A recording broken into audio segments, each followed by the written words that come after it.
नमस्कार देवी सज्जनों, आप सबका बहुत बहुत स्वागत है विश्वरंग के इस आयोजन के इस सत्र में। दरअसल ये आयोजन अपने आप में बहुत ही अनूठा है, क्योंकि कला और साहित्य और संस्कृति के विभिन्न आयामों के जरिए हम दुनिया भर के अलग अलग हिस्सों से जुड़ते हैं। आप हमसे जुड़ते हैं। हमारे तमाम सोशल मीडिया के जो प्लेटफॉर्म्स हैं उस पर आपकी लगातार जो प्रतिक्रियाएँ आती हैं, आपकी भावनाएँ जो हम तक पहुँचती हैं, उससे हम सबका बहुत हौसला बढ़ता है। दरअसल इस साल यानी ये विश्वरंग अपने आप में बहुत ही विकट परिस्थितियों में या विपरीत परिस्थितियों में आयोजित हो रहा है, ये तो आप जानते ही हैं, क्योंकि कोविड की वजह से पूरी दुनिया में तमाम तरह की गतिविधियां ठप हैं। लेकिन जीवन तो चलने का नाम है और इसलिए हम लगातार चल रहे हैं, अलग अलग प्लेटफॉर्म्स पर ऑनलाइन आपसे जुड़ रहे हैं। दरअसल कोरोना महामारी यानी कोविड-19 इसने समूची दुनिया को, सभी इलाकों को, सभी विषयों में, सभी दिमागों को झकझोर कर रख दिया है। देखते ही देखते ये दुनिया एकदम बदल सी गई है। चारों तरफ संकट और हाहाकार सा है। इस कोविड ने साहित्य, कलाओं और संस्कृति को भी बदल दिया है। मूर्त और प्रत्यक्ष अब आभासीय है, संवेदना से दूर जाता सा। कोविड के बाद कला संस्कृति की दुनिया कैसी होगी और किन हालात का सामना करेगी, आइए जानते हैं। विश्वरंग 2019 के मानीखेज सफ़र के बाद अब हम 2020 में प्रवेश कर चुके हैं और आज हमारे साथ दो बहुत ही वरिष्ठ और गंभीर रचनाकार हैं। मैं आपका परिचय कराता हूं। आप हैं श्री संजय कुंदन। आप वरिष्ठ कवि हैं, कथाकार हैं। इसके अलावा गद्य की दूसरी विधाओं में भी आपका लेखन है, पत्रकार हैं और इन दिनों संपादन का एक बहुत महत्वपूर्ण काम अंजाम दे रहे हैं।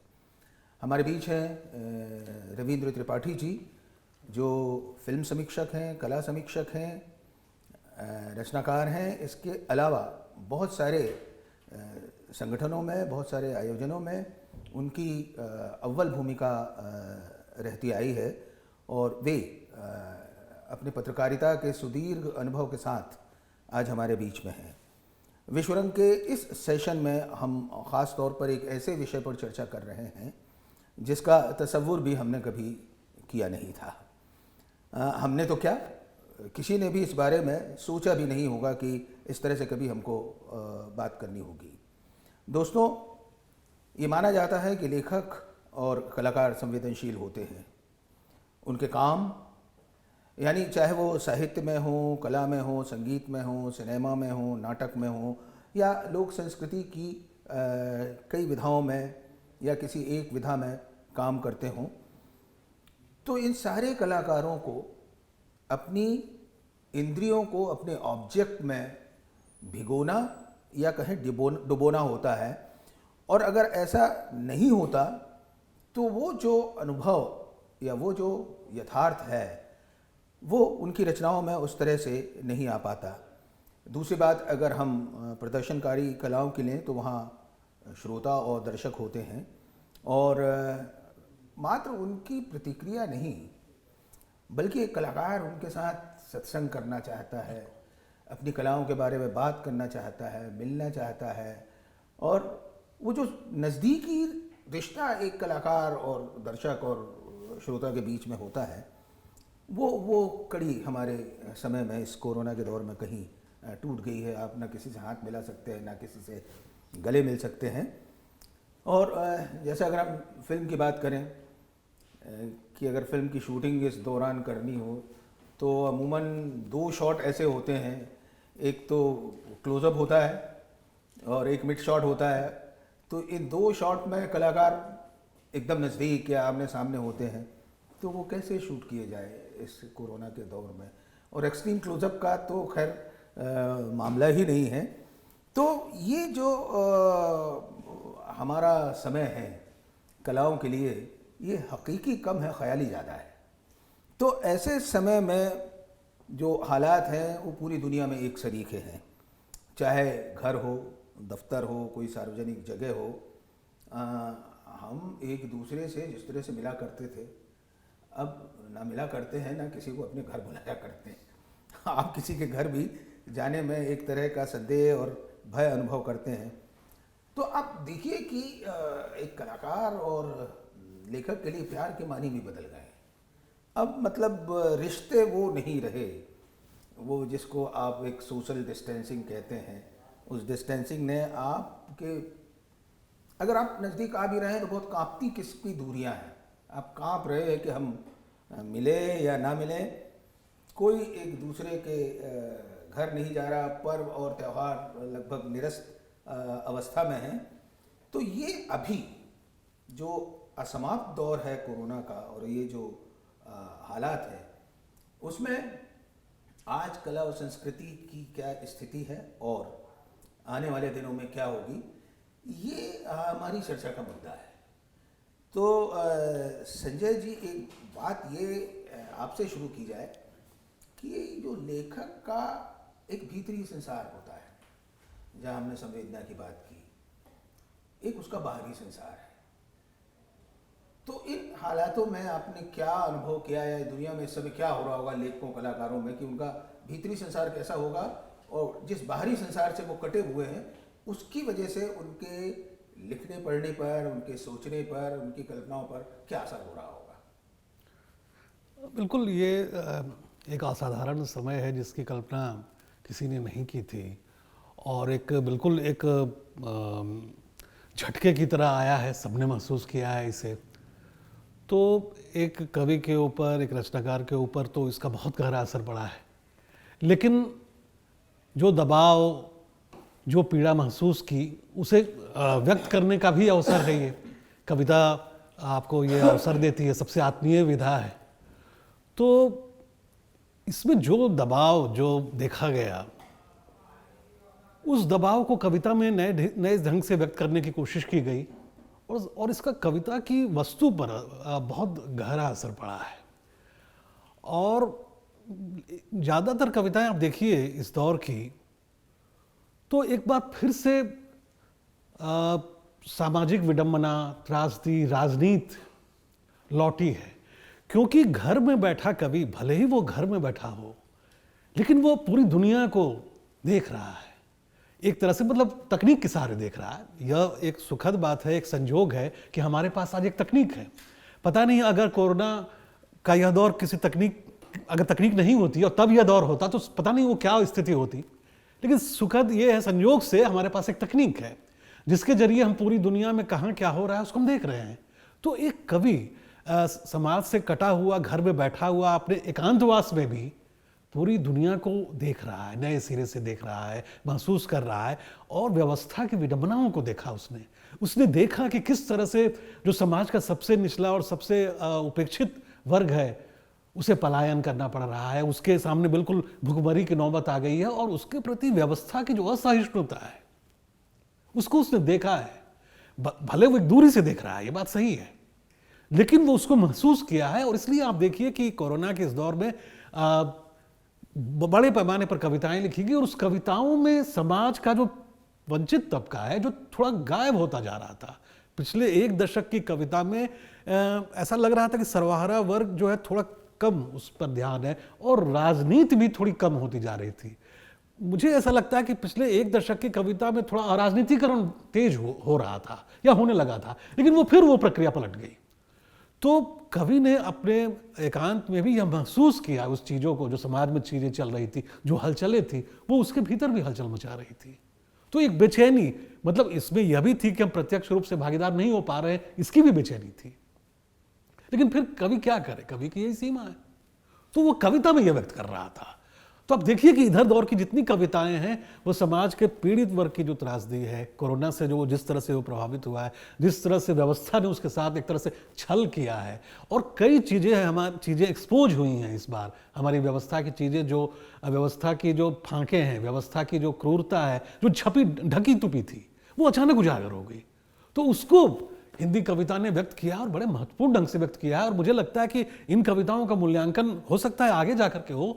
तो इस दौर की जो कविताएं लिखी गई हैं वो बिल्कुल एक नए चरित्र की, एक नए स्वभाव की, एक नए तेवर की कविताएं हैं और वो कवि की बेचैनी की को व्यक्त करती हैं। रवि जी, एक बात मैं आपसे ये जानना चाहता हूँ, संजय जी ने बहुत खूबसूरत ढंग से, या मैं ये कहूँ कि बिल्कुल सच्चाई के आसपास जाकर कविता जैसी विधा में जो हो रहा है और उसमें जो आयाम बन रहे हैं उनका एक तज़किरा किया।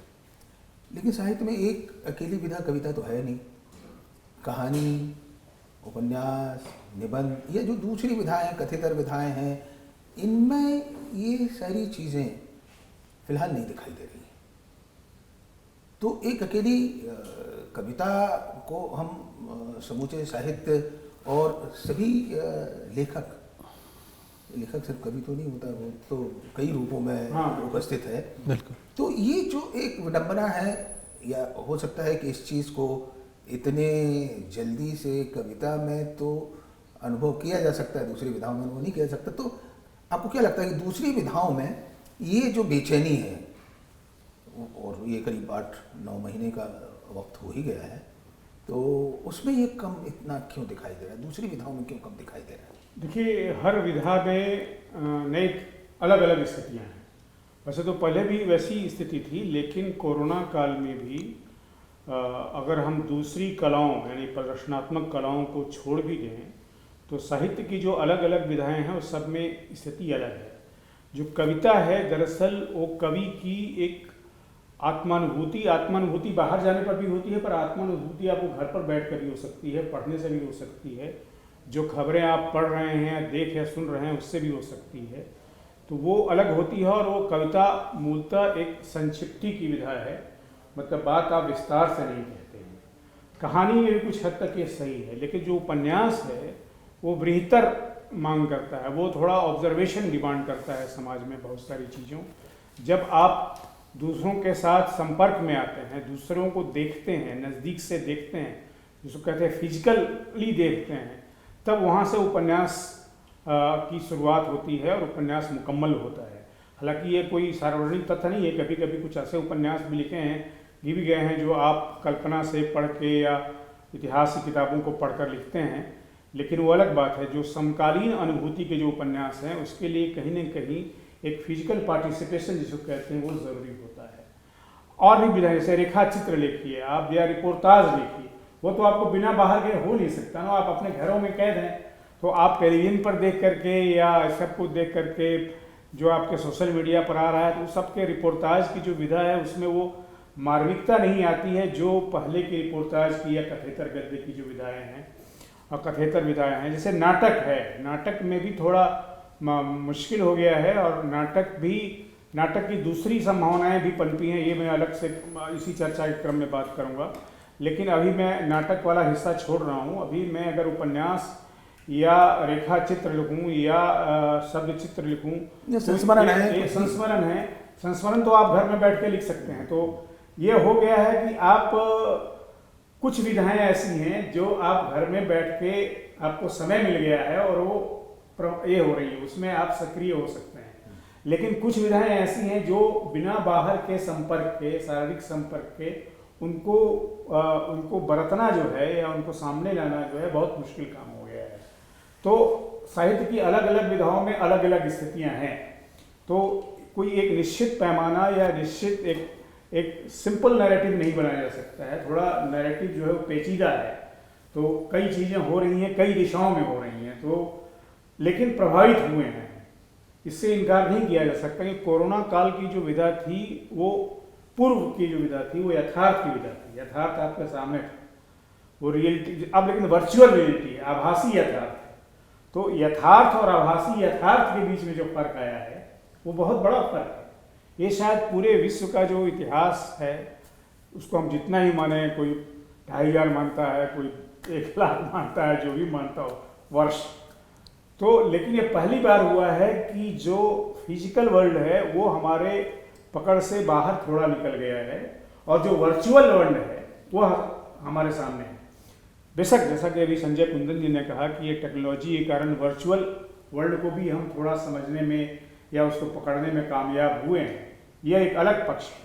लेकिन इसी का से जुड़ा पक्ष ये है कि जो वर्चुअल रियलिटी है उसने हमें प्रभावित ज़्यादा करना शुरू कर दिया है, और उसको लेकर के कोई एक जिसे कहते हैं कि एकल सिद्धांत बनाना थोड़ा मुश्किल है। अभी तो ये पूरी दुनिया में कोरोना फैल रहा है, उसका सेकेंड फेज भी आना शुरू हो गया है, तो ये क्या होगा कहना मुश्किल है, लेकिन अभी कोई इस पर ऐसा सिद्धांत कथन जो लंबे समय तक मौजूद रहे या प्रमाणिक रहे, वो भी कहना थोड़ा सा कठिन है मेरे लिए तुमसे। अच्छा संजय जी, एक बात और बताइए, जैसे हमारी कलाओं की जो जगह हुआ करती थी, उन जगहों में साहित्य को आप ले लें या कलाओं पर लिखने वाली जो जगह थी, तो जैसे अखबार, जैसे इलेक्ट्रॉनिक मीडिया, तो ये जो जगह थी, इस दौर में जब हम बात कर रहे हैं कोरोना के इस दौर में, मीडिया ने अपना क्या चरित्र स्थापित किया, क्या भूमिका निभाई, या कहीं तो जैसे हम लोग कहते हैं कि आम आदमी के साथ सारी संवेदनाएं होनी चाहिए, क्योंकि सारी त्रासदियाँ, सारी विभीषिकाएं, जैसा विस्थापन वाला हम लोगों ने बात की, तो इस विस्थापन के दौर में ये जो कलाओं की जगह हुआ करती थी, और भी पत्र पत्रिकाएं हुआ करती थी, लेकिन इस दौर में उनकी भूमिका बड़े अजीब ढंग से सवालों के घेरे में आ गई। तो वो इसको आप कैसे देखते हैं? क्योंकि अंततः एक अंतः संबंध तो अखबार, साहित्यिक पत्र पत्रिकाओं और मीडिया का इस विषय से है ही, यानी कि कला और साहित्य से। हाँ, वो तो देखिए बहुत गहरा प्रभाव पड़ा। जैसे कि आप देखिए, कई पत्रिकाओं ने अपना जो वो मुद्रित स्वरूप था उसको स्थगित कर दिया और उनको भी आना पड़ा वर्चुअल संस्करण में। तो यह जरूर था। आप देखिए कि एक ऐसी प्रक्रिया चल रही है कि नए और वैकल्पिक स्वरूप की तलाश भी चल रही है, एक चटपटाहट है। इधर आपने महसूस किया होगा कि समाचार माध्यम की बात करें अगर हम, तो जो मुख्य धारा का जो मीडिया, मास मीडिया जिसको हम कहते हैं, चाहे वो अखबार हो या चैनल हो, उनकी विश्वसनीयता घटी।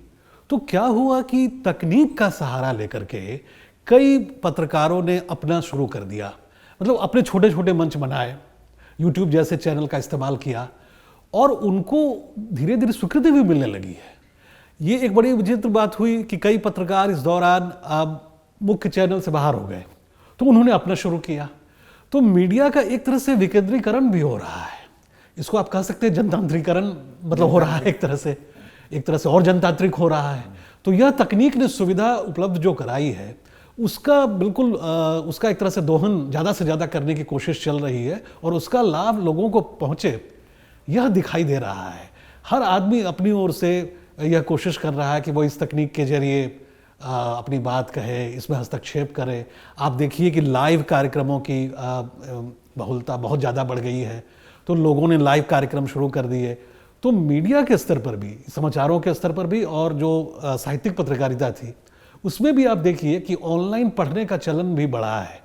कई पत्रिकाओं ने क्या किया कि उन्होंने अपने जो वर्चुअल संस्करण निकाले, तो अब ऐसे कई मंच आ गए हैं जो एक साथ कई वर्चुअल संस्करण उपलब्ध कराते हैं। तो सारी पत्रिकाएं उस पर अपना दर्ज कराने की कोशिश कर रही हैं। तो इस तरह से अभी कई ऐसी साहित्यिक पत्रिकाएं हैं जो आपको इस तरह से इन मंचों पर उपलब्ध होती हैं। तो क्या आपको लगता है कि भविष्य में जी, कोरोना काल के बाद की जो दुनिया होगी, तो ये जो वर्चुअल रियलिटी का प्रारंभिक चरण है, ये लगभग केंद्रीय चरण हो जाएगा, ऐसा कुछ लगता है आपको? देखिए, अभी ऐसा कहना तो थोड़ी जल्दबाजी होगी मुझे लगता है, लेकिन फिलहाल तो ऐसा लग जरूर रहा है कि ये बहुत तेजी से बढ़ रहा है। और आप देखिए कि कोरोना के पहले भी, थोड़ा कोरोना तो आने से पहले भी ये चीजें बढ़ रही थी। ऐसा नहीं है कि कोरोना ने उस प्रक्रिया को बहुत तेज कर दिया है। केंद्रीय वो बन जाएगा कि नहीं, ये तो नहीं कह सकता, लेकिन उसका बहुत ही बड़ा, मतलब उसकी केंद्रीय भूमिका तो होगी ही निश्चित। यानी कि अब एक बदली हुई दुनिया में हम बिल्कुल से आपके सामने होगी, हम जा रहे हैं उसमें। जब हम कलाओं की बात करते हैं तो उसके दो पक्ष होते हैं। जैसे हमने चित्रकला की बात की या हमने नाटक की बात की, तो एक पक्ष तो है इन कलाओं का जो दृश्य रूप में आपके सामने है। उसका एक चिंतनीय पक्ष ये भी है कि उन कलाओं में जो लोग काम कर रहे हैं, उनकी तो रोजी रोटी वही थी, चित्रकारों की। और हम चित्रकारों की बात करें तो उन कलाकारों की बात ना करें जो गैलरी वाले हैं, जो बड़े चित्रकार हैं, जिनके लाखों करोड़ों में बिकती है। वो लोग जो दूर दराज बैठे हुए हैं, या नाटक के वो कलाकार जो नुक्कड़ नाटक से लेकर तमाम चीज़ करते हैं और कहीं ना कहीं किसी फाउंडेशन से जुड़कर, किसी ऑर्गेनाइजेशन से जुड़कर उनको कुछ मिल जाया करता था। ये सारी चीज़ें इस समय लगभग समाप्त हैं। बिल्कुल। तो इन दो पक्षों को जब सामने आप रखेंगे, एक तो कला और दूसरा कलाकार, तो कलाकार की जो त्रासदी है वो कलाकार की त्रासदी परोक्ष रूप से उस चित्रकला की भी त्रासदी हो जाएगी। वो काम कैसे करेगा? तो ये जो एक स्थिति हमारे सामने पैदा हुई है, मतलब एक जो चुनौती है, इस चुनौती को आप किस तरह से देखते हैं इन दोनों कलाओं को साथ में रखकर? या आप चाहें तो पहले नाटक पर बात करें, फिर चित्रकला पर बात करें। देखिए, दोनों को साथ साथ ही बात करने में कोई मतलब अनुचित बात नहीं है, क्योंकि प्रभाव तो जो दुष्प्रभाव, ये प्रभाव नहीं कहूँगा, ये दुष्प्रभाव, वो दुष्प्रभाव तो उन सभी कलाकारों पर पड़ा है जो या तो जिनको हम रूपंकर कला में जो सक्रिय होते हैं, यानी कि पेंटिंग में या स्कल्पचर में, उन पर भी पड़ा है, और जो रंगमंच में सक्रिय होते हैं, बल्कि संगीत और नृत्य में भी ऐसे हैं, इन पर प्रभाव पड़ा है, क्योंकि सारी प्रदर्शनात्मक कलाएं जो हैं रुक गई हैं। तो और उसके जो कलाकार हैं वो जिनकी बड़ी ऐसी संख्या है जो फ्रीलांसर का जीवन जीत के मोटे तौर पर कहते हैं कि आज इस नाटक में काम किया, कल उसमें किया, आज फला जगह पेंटिंग में किया, कहीं गए, तो वो सब अभी हाशिए पर आ गए हैं। मुख्य धारा में तो पहले भी नहीं थे, पहले भी संघर्षरत ही थे, लेकिन अब दिक्कत है कि उनका संघर्ष कई गुना बढ़ गया है। पहले तो उनका संघर्ष यह था किसी प्रकार जगह मिल जाए, मंडी हाउस में हो या कहीं भी हो, भोपाल में हो, लखनऊ में है, तो आप काम मिल जाए किसी नाटक में, भले ही 500 न मिले, 1000 मिले, या 1000 न मिले, 500 मिले। लेकिन स्थिति ये है कि अब तो स्थिति ये है कि कलाकार कहीं अपनी काम को प्रदर्शन करने की, नाटक हो नहीं रहे हैं तो आप कौन, अब फ्रीलांसर के लिए भी क्या जरूरत है। और गैलरियों में भी ऐसा नहीं कि गैलरियाँ जो बड़ी गैलरियाँ हैं वो ऐसा नहीं है कि हमेशा पहले जो मशहूर कलाकार हैं उन्हीं की प्रदर्शनी लगाती थी, उनमें संघर्षरत कलाकारों की भी प्रदर्शनियाँ लगती हैं, क्योंकि साल के 12 महीने इतने बड़ी आपकी कला की दुनिया नहीं है कि आप सब जो शोहरत पाए कलाकार हैं उन्हीं की प्रदर्शनी लगाएं, उससे नहीं चलता है। उसमें नए कलाकारों का प्रवेश भी जरूरी होता है। देखिए, एक और बात होती है, आपने उसकी चर्चा की, मैं थोड़ा सा उसको और आगे बढ़ाऊंगा 1 मिनट में। वो भारतीय हमारे चिंतन परंपरा में सहृदय की भूमिका रही है, जो आस्वादक जिसको अब दर्शक कहते हैं आजकल मोटे तौर पर। तो सहृदय को लेकर तो बड़ा सिद्धांत गढ़ा गया, भरत मुनि के नाट्य शास्त्र में भी है। अब वो दर्शक के रूप में तब्दील हो गया है और उसकी कोई केंद्रीय चिंता नहीं थी। अब लग रहा है कि दर्शक के बिना भी ये बहुत सारी कलाएं अधूरी हैं, क्योंकि अगर वो नहीं है सामने तो आप किसके लिए कर रहे हैं, और जब नहीं हो तो होगी किसके लिए। हालांकि ऐसे नाट्य सिद्धांत भी हैं, नाट्य रूप भी हैं जिनके बारे में धारणा है कि अगर कोई नहीं भी हो तो भी सामने करते रहो, लेकिन वो दरअसल एक कहने की बात है। कहने की बात, अगर सामाजिक नहीं होता है और सहृदय नहीं होता है, अगर पाठक नहीं है तो फिर लिखने का अंग्रेजी में तो रीडर रिस्पॉन्स क्रिटिसिज्म भी रहा है, तो अगर नहीं है पाठक, नहीं है दर्शक, तो कला कैसे, कला किस लिए? और जब कला नहीं है तो कलाकार कहाँ? तो ये बड़ा पेचीदा समय है। कुछ चीज़ें ऐसी हो रही हैं जैसे कि थिएटर में वर्चुअल एक्सपेरिमेंट होना शुरू हुआ है, वर्चुअल प्रयोगशीलता शुरू हुई है, पर वो बहुत छोटी है और वह अभी लंबे समय तक, कोरोना काल जब खत्म हो जाएगा तो भी रहेगी। जैसा कि अभी संजय कुंदन जी ने कहा कि कुछ चीज़ें अभी लंबे समय तक रहने वाली हैं, क्योंकि वर्चुअल का विस्तार हो रहा है। और वर्चुअल का विस्तार कहाँ होगा ये भी अभी कहना बड़ा मुश्किल है, लेकिन हो रहा है। और वर्चुअल थिएटर पूरी दुनिया में शुरू हो चुके हैं, लेकिन वो भी ऐसी चीज़ है जिसको पूरी तरह से अभी इसका आकलन करना बड़ा मुश्किल है कि क्या होगा। दरअसल अभी कला के बारे में कोई भी आकलन कहीं भी संभव नहीं है, क्योंकि अभी किताबों में भी आप देखिए, साहित्य में भी जो है लगभग बड़े प्रकाशक जो हिंदी के हैं, मैं तो नहीं जानता कि और बाकी दूसरी भाषाओं में क्या है, उनके अभी किताबों का प्रकाशन लगभग रुका हुआ है कि जब आ जाएगा, आप जनवरी से शुरू करेंगे, फरवरी से शुरू करेंगे, तो जो लेखक है वो भी तो डिले हो रहा है ना उसकी चीज़ें। तो बहुत सी चीज़ों में ऐसा कुछ हो रहा है जो पहले कहीं न तो उसके पहले मैं किसी तरह का पूर्वानुमान था और न तक कोई इस चीज़ ने सोचा था कि ऐसा हो रहा है। तो लेकिन कुछ हमेशा होता है कि बहुत ही जब ऐसी चीज़ें होती हैं, जब बुरी चीज़ें होने तो कुछ न कुछ छोटी मोटी संभावनाएं भी कि बत्ती भी जलती रहती है। तो कुछ बत्तियां जल रही हैं, कुछ लोग वर्चुअली थिएटर ही नहीं कर रहे हैं बल्कि वर्चुअल शो भी अब आयोजित हो रहे हैं पेंटिंग के और स्कल्पचर के, और वो अंतर्राष्ट्रीय स्तर पर हो रहे हैं।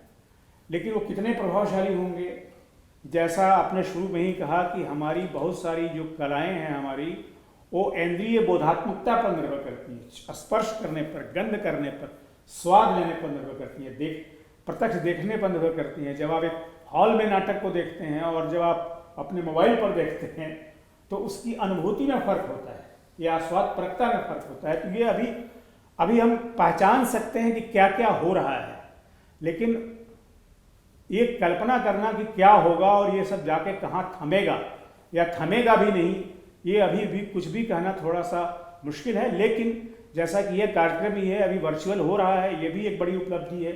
नहीं तो शायद हम अगर ऐसी दूसरी महामारी की स्थिति में होते तो होता ही नहीं। तो वर्चुअल की संभावनाएं बढ़ना भी एक तरह से एक नए दरवाजे या नई खिड़की का खुलना है, वो भी हमें इस बात को भी लक्षित करना चाहिए।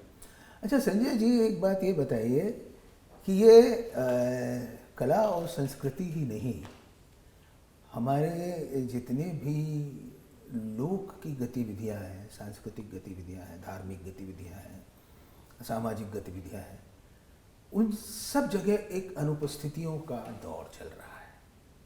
जिसको जहाँ होना चाहिए था वो वहाँ नहीं है, दर्शक नहीं है, श्रोता नहीं है। जिस आभासी दुनिया की आप बात कर रहे हैं उसमें भी वो कितना है कितना नहीं है। तो एक बहुत ज़्यादा दूरी या अनुपस्थिति का जो एक परिमाण है वो बहुत ज़्यादा इस वक्त हमारे सामने है। तो ये तो हो सकता है कि आभासी दुनिया में बहुत कुछ घट रहा है, लेकिन घट के पहुंच कहाँ रहा है। तो इस चीज़ को आज के संदर्भ में या आने वाले संदर्भ में, क्योंकि तकनीक का आपने एक पक्ष लिया कि तकनीक ने ये सारी चीज़ें संभव की है, लेकिन तकनीक आपको कहाँ ले जाएगी, क्योंकि कला के अपने उद्देश्य होते हैं। कला को एक जगह पहुंचना ही होता है, जैसे दर्शन को पहुंचना होता है या साहित्य के अभिप्रेत को पहुंचना होता है। तो इन अनुपस्थितियों में या तो वो हवा में होगा या कहीं पहुंचेगा नहीं। तो इस खतरे को आप किस तरह से देखते हैं एक ब्रॉडर पर्सपेक्टिव में? एक उदाहरण मैं देना चाहूँगा, लेकिन वो पहले का, थोड़ा सा लॉकडाउन के थोड़े दिन बाद का है। महाराष्ट्र के लावनी कलाकार जो थे वो उन्होंने सरकार से मांग की कि हमारा क्या होगा, या तो आप लावनी कार्यक्रम आयोजित करवाइए या हमें अनुदान दीजिए। बाकायदा उनका एक प्रतिनिधि मंडल वहाँ किसी मंत्री से मिला था, ये खबर मैंने पढ़ी थी। आज उनकी क्या स्थिति मुझे मालूम नहीं है, 2-3 महीने पहले की बात है। और भी समझ लीजिए इस तरह के कई कलाकार होंगे जो त्योहारों में विभिन्न अवसरों पर मौसम से भी उनका संबंध है कि उस दौरान वो आयोजन होते हैं, तो सब पर रोक लगी हुई थी। तो उन लोगों ने बाकायदा ये कहा कि हमें तो भुखमरी हो रही है। इसी तरह से झारखंड का फिल्म उद्योग बंद हो गया था बिल्कुल। उसके कई कलाकारों ने प्रदर्शन किया बाकायदा कि भाई हम लोग के लिए कुछ कीजिए, हम लोग तो भुखमरी के शिकार हो जाएंगे। तो ये आप सही कह रहे हैं कि वो लोगों को प्रदर्शन का अगर मौका मिल भी जाए वर्चुअल माध्यम में, लेकिन वो सीधे उन्हें जनता से जोड़ नहीं रहा है, उनकी कमाई का कोई जरिया नहीं बन रहा है, ना उनका जीवन निर्वाह हो रहा है, ना कला का जो मकसद है वो पूरा हो रहा है। तो ये एक विचित्र स्थिति तो है ही, निश्चित रूप से ये संकट है। लेकिन मुझे लगता है कि इसमें ही कोई रास्ता शायद निकले अंततः, क्योंकि धीरे धीरे तकनीक जो है चीज़ों को एक तरह से रिप्लेस करती जाती है, बहुत से चलन को बाहर कर देती है, लेकिन वो एक नया रास्ता भी खोलती है। पहले ही जैसे कि आप देखिए कई तरह से चीज़ें, जैसे इन्होंने बताया कि चित्रकला भी ऑनलाइन हो रही है, नाटक भी हो रहा है। तो अब उसमें या तो संरक्षण मिले सरकार का, ऐसे माध्यमों को रिकॉग्निशन मिले, फिर किसी तरह से उसका कोई आर्थिक पहलू ढूंढा जाए। यह समाज को सोचना होगा। रवीन जी, पहले तो सरकार कलाओं को प्रश्रय दिया करती थी, बहुत सारी चीज़ें थी भी, जो ये कह सकते हैं कि समय स्टैंड स्टिल है, लेकिन सरकार की भूमिका कला और संस्कृति के मामले में जिस तरह की रही है और जिस तरह की अभी है और हो जाएगी इसके बाद, क्योंकि सरकार के पास भी एक जवाब होगा कि ठीक है, आप आभासी प्लेटफॉर्म है, इसमें कीजिए, आप हमारे पास क्यों आ रहे हैं। तो अंततः कला और संस्कृति के साथ क्या होगा अगर सरकार भी साथ नहीं दे रही है, पब्लिक सेक्टर भी साथ में नहीं आ रहे हैं, जिसको आप वो कॉर्पोरेट रिस्पॉन्सिबिलिटी वाली बात कहते थे जिसमें 2% का बजट होता था, वो भी कहीं नहीं है। जी बिल्कुल। तो अंततः इन कलाओं के ऊपर एक भारी संकट तो है, मैं तो अनुभव कर रहा हूँ, और अगर उनको किसी तरह का कोई सहारा नहीं है, और वो भी निश्चित टर्म में कहिए आर्थिक सहारा, भाई रोजी रोटी के लिए तो दोगे 2 वक्त के लिए, ये तो आपकी सोशल रिस्पॉन्सिबिलिटी है ना।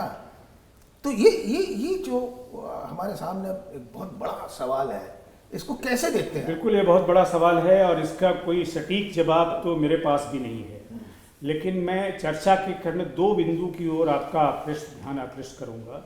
एक तो सरकार से मांग की जाती है जो सहज रूप से की भी जानी चाहिए, लेकिन सरकार क्या है? दरअसल सरकार जो है वो जनता के टैक्स पर चलने वाली एक संस्था है, और आप देखेंगे कि इस कोरोना काल में जो चूंकि लंबे समय तक बाजार बंद रहा तो टैक्स कलेक्शन भी रुका हुआ है, वो अलग से एक समस्या है, उस पर अभी जाने की जरूरत नहीं है। लेकिन फिलहाल ये कहना जरूरी है कि जब सरकार के पास रेवेन्यू नहीं होता है तो जितना भी कम खर्च कर रही थी, चलिए 1% खर्च कर रही थी, उसकी भी संभावना है। लेकिन इसका दूसरा पहलू मैं बताऊं जो आम जन से उभर रहा है, वो अभी पंजाब में, मैंने अपने स्तंभ में लिखा भी था कि पंजाब में जो किसान आंदोलन अभी चला है, इसको लेकर के जो MSP वगैरह का सरकार जो नया कृषि बिल लागू किया है, उसको लेकर पंजाब में बड़े पैमाने पर विरोध हो रहा है किसानों का। और मेरे पास चूँकि पंजाब में भी मेरे कई रंगकर्मी मित्र हैं, तो उनके मैसेज आए, फिर उन्होंने वीडियो क्लिप ऐसे भेजे, वीडियो क्लिप जिसमें था कि कैसे बड़ी संख्या में किसान बैठे हुए हैं धरना पर, रेलवे स्टेशन पर, मॉल के सामने और जो टोल प्लाजा है उसके सामने, और उसके सामने नाटक इनको करने के लिए बुलाया, और नाटक कर रहे हैं। वहाँ मैंने वीडियो क्लिप में देखा, जो मेरे पास वीडियो क्लिप अच्छी संख्या में है, कि कहीं कोई मास्क नहीं है, कहीं कोई सोशल डिस्टेंसिंग नहीं है, लोग एक दूसरे के साथ मिल करके बैठे हुए हैं, और अभी तक कोई ऐसी बड़ी खबर भी नहीं आई है कि मास स्तर पर उसकी वजह से कोरोना फैल गया हो, है वहाँ। तो ये भी एक पहलू है कि जो कलाकार हैं, थिएटर पर्सन वाले हैं, वहाँ एक रंगकर्मी हैं साहेब सिंह, उन्होंने मुझे बताया कि उन्होंने एक नाटक किया रंगकर्मी का बच्चा। वो नाटक इस विषय पर है कि ये जो लॉकडाउन का आरंभिक फेज था, पहली जो चरण था, उसमें कई लोग पैदल ही अपने घरों की ओर, जहाँ जहाँ रहने वाले थे, जो बिहार के हों या मध्य प्रदेश के हों या उत्तर प्रदेश के हों, निकल पड़े थे। उनको न तो सरकार की तरफ से कोई सुरक्षा थी और न समाज की तरफ से, भी भय था कि पता नहीं इनको सहायता करने गए तो हम हो जाएंगे। उस दौरान में कई ऐसी महिलाएं भी थी जो गर्भवती थी और उसमें कुछ को सड़क पर ही उनको प्रसव करना पड़ा, उनके बच्चे हुए। तो वो अनुभूति जो कि इतिहास में शायद पहले कभी आई नहीं थी, और उस पर पंजाब के रंगकर्मियों ने नाटक किया है। उसका थोड़ा सा क्लिप मैंने देखा है, क्योंकि पंजाबी भाषा में किया तो जितना समझ सका, लेकिन यह अनुभव भी रंगमंच दे रहा है और वो फिजिकल रूप में दे रहा है। तो एक स्तर पर धीरे धीरे लोगों में, हम ये नहीं कह सकते वो निडर हो रहे हैं या बेबसी की वजह से कर रहे हैं या लाचारी की वजह से कर रहे हैं, लोग अब बाहर निकलने भी शुरू हुए हैं। दोनों ही चीज़ें हो रही हैं बड़े पैमाने पर। खास करके आप देखिए, आप जहाँ जहाँ चुनाव हो रहे हैं वहाँ लोग बड़ी संख्या में मीटिंग में भाग ले रहे हैं, और धीरे धीरे एक बड़े स्तर पर लोगों का बाहर निकलना शुरू हुआ है। तो जो रंगकर्मी है, पेंटिंग की बात तो मैं नहीं करूँगा कि वो अलग से एक कमरे में होता है, जो रंगकर्मी हैं उनके बीच में भी एक चेतना आ रही है कि इनके लिए नाटक करें, तो वो भी हो रहा है। तो जैसा कि आपने कहा, कोई निश्चित उत्तर मेरे पास नहीं है, लेकिन कई तरह की प्रक्रियाएं ऐसे शुरू हुई हैं जो ये बताती हैं कि लोगों में किसी वजह से एक आत्मविश्वास आ गया है। उसका कोई वास्तविक कारण है, कोई वस्तुगत कारण है, या ये है कि अब कितने दिन घर में बंद रहेंगे, अब जरा बाहर निकलो, वो स्थिति है। तो वो स्थितियाँ भी आ रही हैं धीरे धीरे। अभी 7-8 महीने हुए हैं इसके। देखिए फ्रांस में या यूरोप में तो दूसरा फेज भी शुरू हो गया, आ चुका है, तहस नहस कर रहा है, लेकिन लोग भी अब हिंदुस्तान में तो निकलने शुरू हो गए। तो अब क्या होगा कहना मुश्किल है, लेकिन हाँ एक नया अनुभव जरूर हो रहा है जो आज के 1 साल पहले या मार्च 22 के पहले नहीं था हमारे पास। संजय जी, एक बात ये बताइए कि कला और संस्कृति की एक जगह जो आप उसको परोक्ष ही कह लीजिए, हालांकि प्रत्यक्ष भी बहुत सारी जगह पर है क्योंकि कुछ चीज़ें चलती रहती हैं, ये जो शिक्षा के संस्थान है, शिक्षा के संस्थानों में कला संस्कृति की एक जगह रही है और कोर्स में भी, पाठ्यक्रम में भी बहुत सारी चीज़ें होती हैं। वहाँ पे कुछ प्रदर्शनकारी कलाओं का भी होता है, फिल्म का भी होता है, इसका भी होता है, तमाम। जैसा आपने कहा कि ये जो आभासी दुनिया है, तो सारे बच्चों को इस समय आभासी माध्यम पर पढ़ाया जा रहा है और ये भी बहुत सारी खबरें आ रही है कि वो उस तरह से पढ़ाना संभव नहीं हो पा रहा है क्योंकि इस तकनीक की जो उपलब्धता है, सबके पास एंड्रॉयड फ़ोन नहीं है, सब जगह सिग्नल नहीं मिल रहा है, नेट काम नहीं कर रहा है। तो ये शिक्षा की दुनिया में तो ये समझ लीजिए आने वाले भविष्य की चिंता का सवाल है।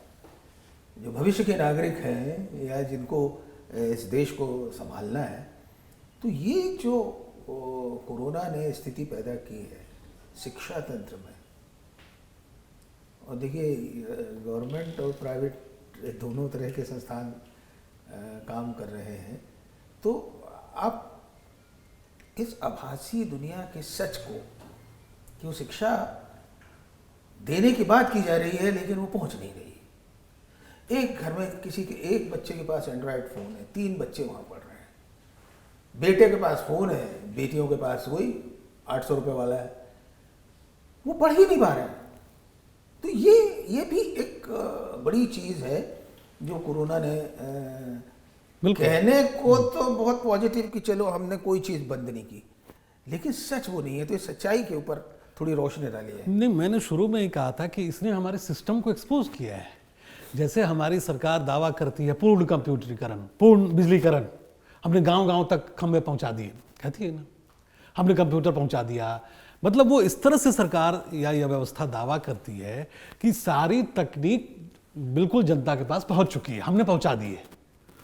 लेकिन जब इस तरह से आभासीय शिक्षा का प्रयोग शुरू हुआ तो एक्सपोज हो गया कि वो पहुंचा ही नहीं है जहां तक पहुंचना चाहिए।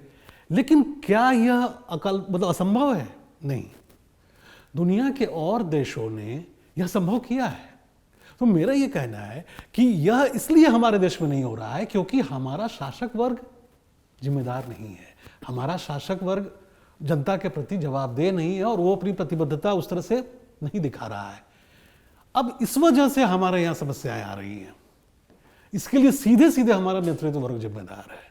आप शिक्षा का बजट बढ़ाइए, आप तकनीक बढ़ाइए, आप बिजली की उपलब्धता क्यों नहीं सुनिश्चित करते हैं? यह तो अधिकार है जनता का, तकनीक पर भी अधिकार है हमारा। जब कोई तकनीक क्यों एक ही वर्ग के पास तकनीक रहे और सबके पास क्यों न रहे? तो मेरा ये मानना है कि तकनीक की उपलब्ध, ये बात सही है कि शिक्षा बिल्कुल असफल हो रही है, ऑनलाइन शिक्षा बिल्कुल कामयाब नहीं हो पा रही है, समाज के एक छोटे वर्ग तक पहुंच रही है। अभी तो फिलहाल बिल्कुल फेल हो गई है वो सिस्टम, लेकिन क्यों नहीं हम इसे कारगर बना सकते हैं? एक चीज़ और है रवीन जी, जो इसके साथ ही जुड़ा हुआ सवाल है। तकनीक है लेकिन पैसा नहीं। हमें दरअसल ग्रामीण इलाकों में चला जाना चाहिए। ग्रामीण इलाकों में जो कलाओं की स्थिति है, जो शिक्षा की स्थिति है और बेरोजगारी है, पैसा है नहीं, खाने के लिए पैसा नहीं है, तो इन तमाम चीज़ों ने बहुत सारी ऐसी स्थितियां आपके सामने खड़ी कर दी है कि हम लोग जो महानगर में या नगर में बैठे हैं उनको वो देखने का नज़रिया एक दूसरी तरह का है। क्योंकि जहाँ पर मध्यवर्ग का शासन है वहाँ ये सारी चीज़ें तो हैं, अच्छे अच्छे स्कूल हैं, अच्छे अच्छे कॉलेज हैं, यहाँ पर बच्चे पढ़ रहे हैं, गाड़ी है, घोड़ा है, लेकिन ये इसका प्रतिशत देखेंगे तो बहुत कम। तो ये जो ग्रामीण परिवेश है और वहाँ पर ये जो तकनीक है या कलाओं की आज वहाँ जो स्थिति है, बेरोजगारी, भूख और आर्थिक अव्यवस्था के कारण, उसको हम यहाँ से कैसे देख सकते हैं? या देखिए मंडलोई जी, आपने जो बात कही, मैं उस पर एक बात कहने के बाद उस पर आऊँगा। शहरों में भी वाली जो स्थिति है, अभी एक बंगलोर का एक थिएटर ग्रुप है, उसने एक बड़ा अच्छा प्रयोगशील नाटक किया जो वर्चुअली है और आप मोबाइल पर ही देख सकते हैं और यूट्यूब पर भी देख सकते हैं। उस नाटक का कथ है 10 मिनट का है। छोटे छोटे प्रयोग भी बहुत सारे हो रहे हैं, ये अच्छी बात भी है, लेकिन उसमें जो बात है, जो चर्चा की जा रही है कि एक बच्चा है जो अपने मोबाइल फ़ोन पर जूम से उसको पढ़ाया जाने वाला है, लेकिन परेशानी उसकी नहीं है, उसके पास मोबाइल भी है, लेकिन स्थिति यह है कि वो जिस घर में रहता है वो बहुत ही गरीब तबका है और कहीं से मोबाइल तो है उसके पास, लेकिन अब जूम में क्या होता है कि आप अपने हैं तो आपके घर का पीछे का हिस्सा भी जो है वो दिखता है, आपकी आर्थिक हालत क्या होती है। और स्कूल में जब आप जाते हैं तो आप एक प्रॉपर ड्रेस में होते हैं और हाफ पैंट शर्ट या पैंट शर्ट में होते हैं, जूता होता है, तो उसमें घर की स्थिति का पता नहीं चलता है, तो वो कोई मनोवैज्ञानिक संकट सामने नहीं आता है। अब बहुत से ऐसे हमारे परिवार हैं हिंदुस्तान में, बड़े बड़े महानगरों में, अभी हम गाँव की बात छोड़ दें जिसकी चर्चा करूँगा, तो जिनके बच्चों को लग रहा है कि ये जूम तो आ गया लेकिन हमारे घर का जो असली हकीकत सामने आ रहा है। अब वो बच्चा जो है क्या करता है, वो पर्दा लाता है, कहीं से पर्दा लाता है, साड़ी टांगता है, कि कम से कम बैकग्राउंड जो है मेरे घर का, जब मैं जूम पर हूँ तो हमारे स्कूल के टीचर को असली तो जो बच्चे हैं क्लास के जो रहेंगे वो जूम पर, वो जो दिखेंगे वो देख लेंगे, वो क्या होगा उसका, ये भी। रही बात ग्रामीण स्थितियों की, तो मुझे लगता है कि वहाँ तो और गहरा संकट है, क्योंकि वहाँ तो जैसा कि आप लोगों ने भी कहा, अभी वो ढंग के मॉडर्न मोबाइल ही नहीं है, लैपटॉप नहीं है, बिजली नहीं रहती है, तो वहाँ कैसे स्कूल चलाएं। ये शहरों में संभव है, शहरों में भी जो ऐसे इलाके हैं जो तथाकथित रूप से अभिजन के माने जाते हैं, अभी जो देश के कई हिस्सों में ऐसे इलाके हैं शहरों में भी जहाँ बिजली नहीं रहती है, तो उनका जो है वर्चुअल एजुकेशन, आभासी दुनिया में जो शिक्षा है वो कैसे शुरू हो जाए, ये एक बहुत बड़ी समस्या है। ये तो, और हिंदुस्तान में जो अभी भी हमारा जो है प्रतिशत जो रहता है लगभग देश का, वो लगभग 60%, हालांकि बड़े पैमाने पर शहरीकरण हुआ है, 60-65% लोग अभी भी गांव में हैं, खासकर के उत्तर भारत में हैं, तो ये एक बहुत बड़ी समस्या है। पर तीसरी बात जो मैं कह रहा हूँ कि देखिए, कुछ चीज़ों में ऑनलाइन, जैसे आर्ट की हम बात कर रहे हैं, कला की बात कर रहे हैं, इसमें ऑनलाइन एजुकेशन देना भी पूरी तरह संभव नहीं रह गया है। आपको दिल्ली में कॉलेज ऑफ आर्ट है या नेशनल ऑफ सुपर ड्रामा है, वो क्या कला में या थिएटर में ऑनलाइन एजुकेशन दे सकते हैं? क्योंकि एजुकेशन ऐसा नहीं कि रातों रात उठाया मोबाइल और एजुकेशन जरूर। एजुकेशन जो शिक्षा है या शिक्षा की जो व्यवस्था है वो एक संरचनाबद्ध व्यवस्था है, एक स्ट्रक्चर्ड व्यवस्था है। उसमें पाठ्यक्रम होता है, कौन क्या पढ़ाएगा, कैसे पढ़ाएगा, क्या पढ़ाएगा, करिकुलम क्या है, पाठ्यक्रम क्या है। तो आपके जो सारे पाठ्यक्रम हैं वो तो पूर्व कोरोना काल के हैं।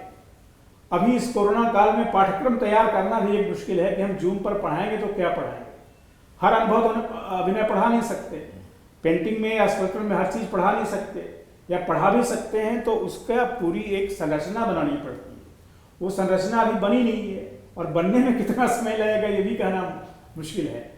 तो जैसा कि बार बार हम लोगों की बातचीत में आ रहा है कि समस्याएं जटिल हैं, पर इसमें राह भी खोजनी है, क्योंकि मुझे नहीं लगता कि जो भविष्य कथन आ रहे हैं पूरी दुनिया में, वो कोरोना से मुक्त होने में अभी पूरी दुनिया को एक लंबा वक्त लगेगा।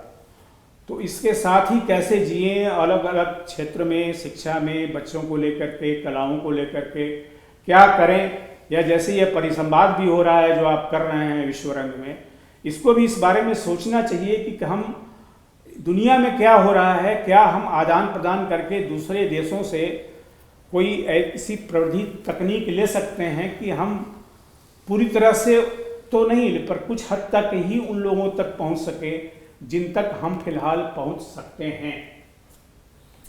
संजय जी, एक चीज़ तो ये लगभग स्पष्ट कर दी रवीन जी ने भी और आपने भी कि हम लोग बहुत कठिन दौर से गुजर रहे हैं। हमारे पास विकल्प नहीं है। जो कुछ भी है इस समय एक प्रक्रिया में है, चाहे वो तकनीक के माध्यम से हो, चाहे भौतिक रूप से जो कुछ भी थोड़ा बहुत संभव हो रहा है थिएटर में, उसमें आपको क्या लगता है कि जो साहित्य की दुनिया होगी और पत्रकारिता की जो दुनिया होगी, क्योंकि वो भी आभासी इलाकों में प्रवेश कर गई है, तो जब कभी भी ये कोरोना के संकट से आप मुक्त हो, साल भर लगे, 2 साल लगे, तो ये तो प्रक्रिया है जिसके बारे में तो आपने एक निर्णय दे दिया कि ये सब प्रक्रिया है और हरी कथा है, ये तो भी चलेगी। इसके बाद आप इस दुनिया को कैसे देखते हैं? तो अगर सिर्फ साहित्य की दुनिया की बात करें तो आपको क्या लगता है वो दुनिया कैसी होगी कोरोना के बाद की दुनिया? देखिए, एक बड़ी दिलचस्प बात है साहित्य के साथ कि साहित्य में कुछ संकट पहले से ही था, जिस संकट का थोड़ा समाधान भी हुआ है। यह बात थोड़ी विचित्र लगती है लेकिन है। साहित्य पाठक के संकट से जूझ रहा था। साहित्य के पाठक तक कैसे पहुंचा जाए, यह कभी एजेंडा नहीं रहा है साहित्य का, बहुत गंभीर एजेंडा नहीं रहा है। प्रकाशक निश्चिंत थे, पत्रिकाओं की प्रसार संख्या कम हो रही थी, पत्रिकाएं बंद हो रही थी, पाठक हैं ही नहीं यह बात कही जा रही थी, बल्कि यह भी कहा जा रहा था कवि ज़्यादा हैं, श्रोता कम है, पाठक। अब दिलचस्प बात यह है कि कोरोना में व्याप्ति बढ़ी है। आपको फेसबुक के रूप में एक पत्रिका मिल गई है। पहले क्या था कि संपादक नाम की संस्था से एक तरह से, जैसे कहते हैं कि हम एक जो चेकिंग मशीन होती है उससे हो के गुजरते थे। एक रचनाकार को पाठक नाम की उस गेट से पास करना होता था। आज वो गेट नहीं है।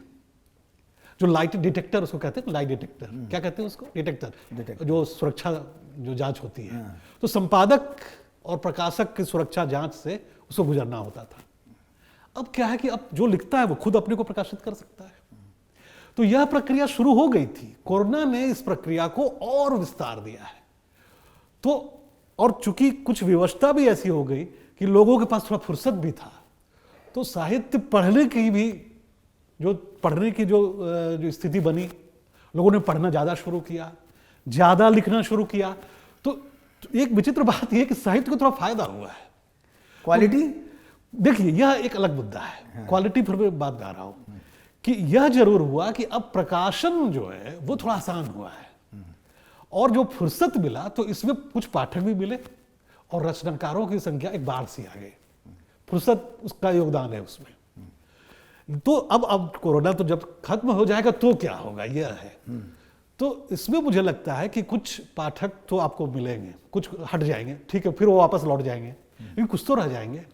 कुछ नए रचनाकार आए इस दौरान, तो वो रह जाएंगे, और इसी में एक मतलब मंथन जैसा कुछ होगा, और कुछ अच्छी चीजें, धीरे धीरे खराब चीजें छट जाएंगी, अच्छी चीजें इसी में से निकलेंगी। तो मुझे साहित्य का परिदृश्य बहुत चिंताजनक नहीं लगता है। मुझे लगता है कि कोरोना के बाद आपको एक नए मंच के रूप में जो मिला है, वर्चुअल मंच, यह जारी रहेगा। इसमें कुछ कमी भले आ जाए, लेकिन ये खत्म नहीं होने वाला है।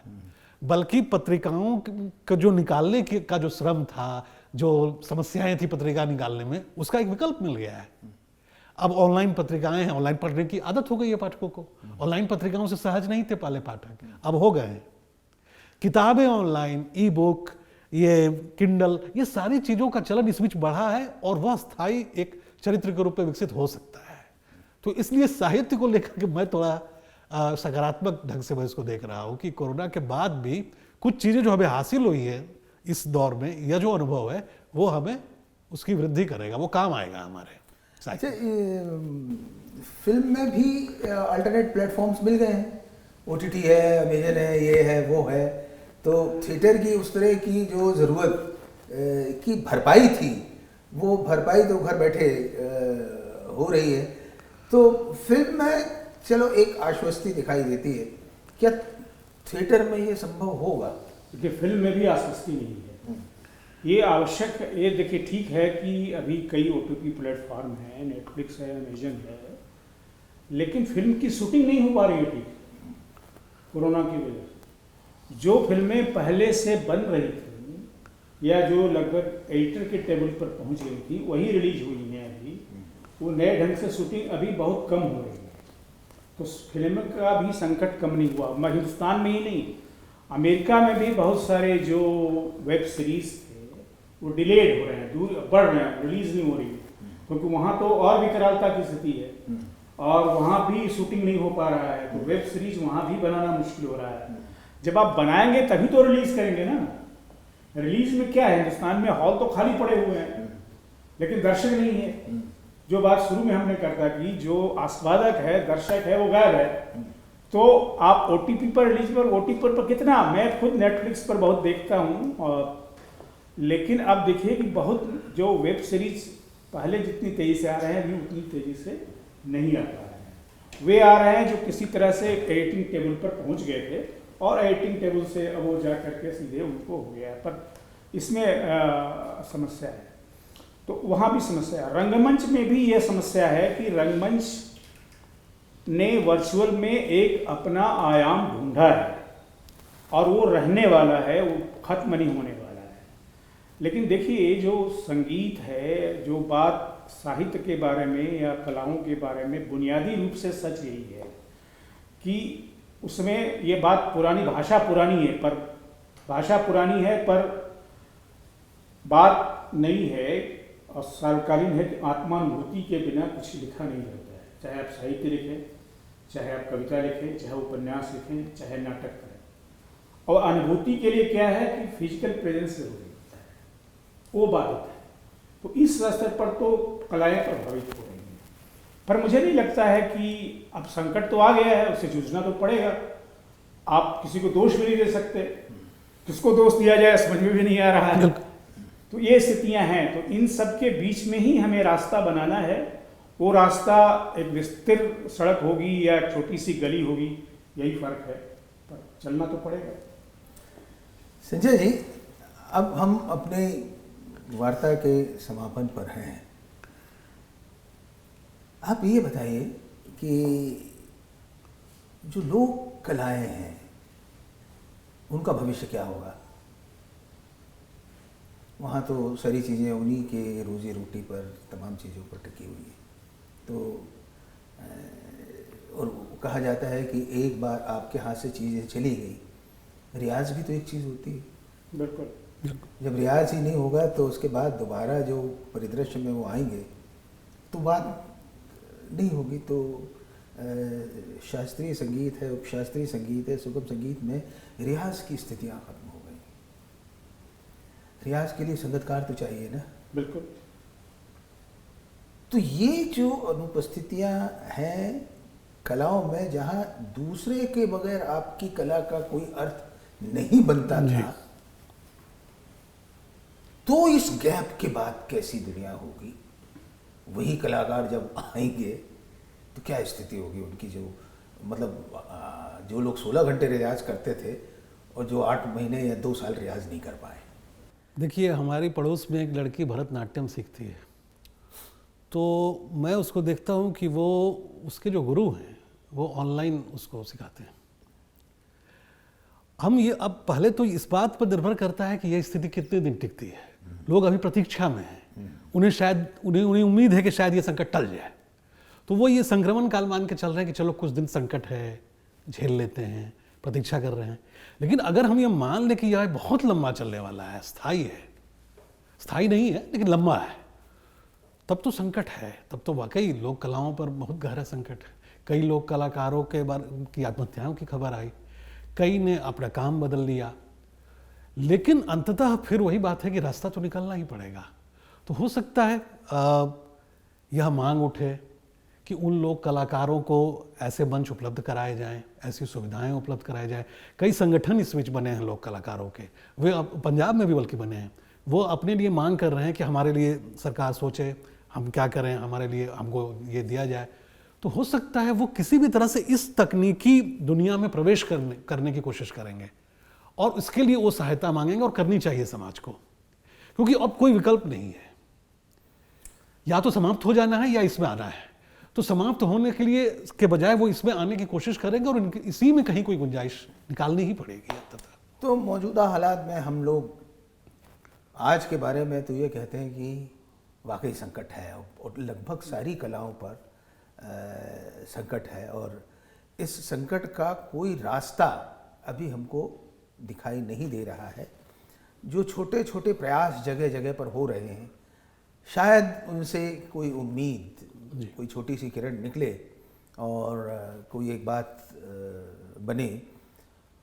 और इसके बाद की दुनिया के बारे में तो हम बिल्कुल ही अंधेरे में हैं, क्योंकि हमको ये आज के बारे में कतई नहीं मालूम है कि ये संकट कितना गहरा है, कितने लंबे तक चलेगा, और कलाकार और लेखकों के आंतरिक संसार को वो कितना छिन्न भिन्न कर चुका होगा कि आप उस तरह से लिखने, पढ़ने, करने के लायक कितने होंगे, कितने नहीं होंगे, या आपकी रचना में वो मूल्य आएंगे या नहीं आएंगे, वो सारी बातें हैं। लेकिन एक उम्मीद ये है कि ये जो तकनीक आपको मिली है, शायद ये तकनीक आपकी मदद कर सके किसी हद तक। लेकिन एक सवाल जो रवींद्र जी ने कहा, पहले कथक एकल होता था, हाँ, अब तो मतलब बैले हो रहे हैं। हाँ, कोरियोग्राफी भी एक बड़ी चीज़ है। कोरियोग्राफी बहुत बड़ी चीज़ हो गई, और कोरियोग्राफी तब तक हो नहीं सकती जब तक आपके पास 10 इंस्ट्रूमेंटलिस्ट ना हो और 25 नाचने गाने वाले ना हो या अभ्यास करने वाले ना सामूहिकता हो। का अंत हो गया है ना, सामूहिकता का जो अंत हुआ है, सामूहिकता इससे का जो अचानक अंत कई है। विधाएं, हाँ। वो सारी विधाएं सामूहिकता से पैदा हाँ, हुई बिल्कुल, हैं। बिल्कुल। और सामूहिकता ही पर अभी नष्ट हो गई है, और जो जो मूल बिंदु वही है सामूहिकता। हाँ, उसके नष्ट होने से सारी विधाओं का जो और है। वो सामूहिकता अभ्यास में भी है। जी, हो क्या रहा है कि अगर आप अपने घर से अपने गुरु को कुछ दिखा रहे हैं, तो क्या दिखा रहे हैं, कम से कम एक पखावज वाला तो चाहिए। हाँ, बिल्कुल, वो बड़ा अजीब बोल पढ़ने वाला तो वो चाहिए। कृत्रिम है वो, हाँ, तो कृत्रिम वो तो अनुपस्थित है। अनुपस्थित है। वही है। और देखिए, एक साधारण सी चीज़ है ताली, हाँ, जिसकी कोई काव्यशास्त्र में चर्चा नहीं होती है, साहित्य के थियरी में चर्चा नहीं होती। लेकिन वो है, लेकिन अगर रंगमंच पर अभिनेता में ताली न मिले, और जो फिल्म में जो अमिताभ बच्चन को या शाहरुख खान को, आमिर खान को सीटियां ना पड़े उसके डायरेक्टर, तो मान लिया जाता है कि फिल्म तो फ्लिप हो गई। तो जो छोटी बहुत चीजें हैं, दर्शक ताली भी और उसका एक सीटी, हिस्सा वो है। बड़ी छोटी सी चीजें हैं, बिल्कुल। और दोनों गायब हो गए। तो हम लोग कलाओं के फ्लॉप होने के समय में फ्लॉप नहीं हुआ है, पर रास्ता संकट में है, संकट मतलब है। गतिरोध एक आ गया है, संकट आ गया है, अवरोध आ गया है, अवरोध आ ये गया है, है। हाँ, और अवरोध बहुत बड़ा है, बड़ा है। बड़ा अवरोध। और लंबा चल सकता अब इसमें कैसे रास्ता निकलेगा, हम उस रास्ते को हम उसकी कल्पना कर सकते हैं, कल्पना करनी भी चाहिए, क्योंकि आखिर सकारात्मकता वही है। लेकिन संकट तो है। यानी आप अपने ऑब्जेक्ट के साथ तो हैं ही नहीं, तो आपका ये जो इंद्रियगत संसार जो कलाओं को पुष्ट करता है, कलाओं को नए रूप और नए आकार देता है, वो तो ऑब्जेक्ट से दूर रहने की वजह से बहुत हद तक प्रभावित रहेगा। अब आप कल्पना से, अगर एक पेड़ आपके पास है और पेड़ के पास आप नहीं जा रहे हैं, नदी के पास आप नहीं जा रहे हैं, समुद्र के पास आप नहीं जा रहे हैं, तो आप अपनी कल्पना से उसको कितना साकार रूप दे सकेंगे। तो एक उम्मीद के साथ कि जो हालात आज हैं उसमें हम संघर्ष कर रहे हैं, और ये हमारा संघर्ष जारी रहेगा। कोरोना के बाद की दुनिया में भी सब लोग अपनी तरह से कोशिश करके कोई एक विकल्प शायद ले आए, लेकिन उसका चेहरा अभी हम नहीं जानते। आप दोनों इस चर्चा में आए, बहुत महत्वपूर्ण शिरकत आपने की, और एक बहुत ज़रूरी ऐसे विषय को जो हमारे तसव्वुर में भी नहीं है, उसकी जितनी परतें हो सकती थी आपने खोली। तो मैं आप दोनों का विश्वरंग की ओर से शुक्रिया अदा करता हूँ। आपका भी मंडलोई जी, विश्वरंग का भी शुक्रिया, आपका भी शुक्रिया, आपने हमें इस बातचीत के लिए बुलाया, इसलिए बहुत बहुत धन्यवाद।